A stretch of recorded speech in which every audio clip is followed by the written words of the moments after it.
Hamil di luar kandungan.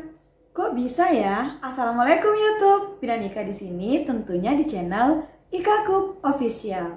Hamil di luar kandungan, kok bisa ya? Nah, Moms, pada video kali ini Ami akan membahas tentang KET atau kehamilan ektopik terganggu yang kita kenal dengan kehamilan di luar kandungan. Apa saja penyebabnya? Nah, mari kita bahas dalam video yang satu ini. Namun sebelumnya jangan lupa di subscribe dulu, tekan tanda lonceng di bawah ini, like dan share.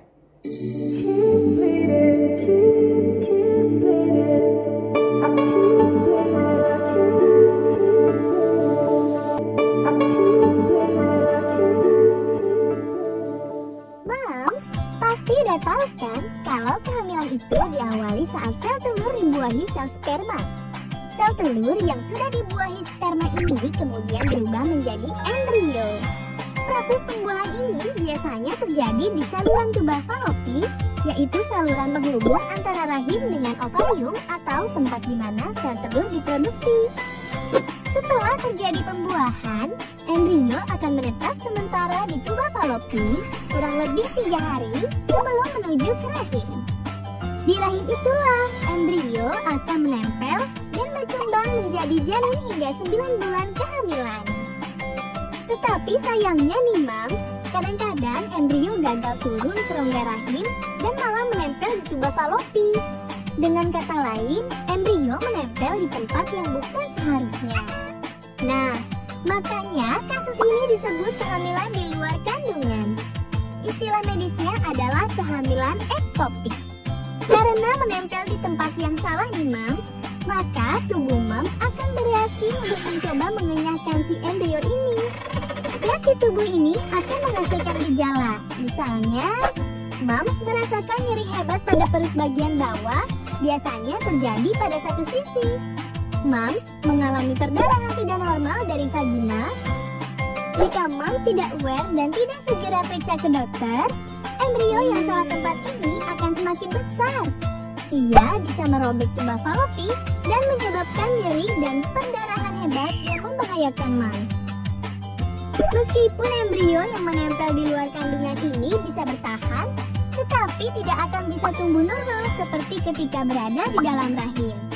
Justru keberadaannya malah dapat membahayakan Moms. Oleh karena itu, jaringan ektopik ini harus segera diangkat agar Moms terhindar dari komplikasi serius. Ada beberapa cara yang dapat dilakukan untuk menangani kehamilan ektopik ini, Moms. Pertama, dengan obat khusus untuk menghancurkan embrio. Kedua, dengan operasi kecil untuk mengangkat jaringan ektopik ini. Setelah itu, proses pemulihan. Kehamilan ektopik bisa dicegah dengan Moms rutin melakukan cek ke dokter sejak sebelum hamil. Semakin dini diketahui, risiko komplikasi akibat hamil di luar kandungan ini bisa dikurangi. Moms juga disarankan untuk melakukan gaya hidup sehat agar terhindar dari infeksi organ reproduksi, menghindari asap rokok, berhubungan seks dengan aman. Moms perlu waspada jika mendadak sangat pusing, merasakan nyeri parah di perut hingga pingsan. Ini menandakan terjadi pendarahan berat karena pecahnya saluran indung telur atau tuba falopi. Jika tidak segera ditangani, kondisi ini bisa mengancam nyawa. Penyebab kehamilan ektopik paling sering karena sel telur yang dibuahi gagal mencapai rahim. Kondisi ini umumnya disebabkan tuba falopi mengalami peradangan. Adanya masalah hormon dan kelainan perkembangan sel telur juga bisa jadi penyebabnya. Hal-hal yang berkaitan dengan risiko kehamilan ektopik antara lain merokok, adanya infeksi, serta operasi saluran indung telur. Jika Moms mengalami kehamilan ektopik sebelumnya, maka di kehamilan berikut risiko kondisi ini bisa meningkat. Belum ditemukan cara mencegah kehamilan ektopik.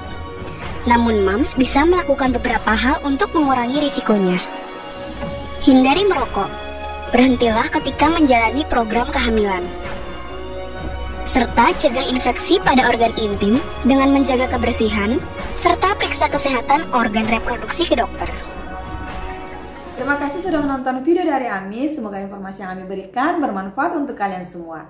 Tetap jaga kesehatan dan wassalamualaikum.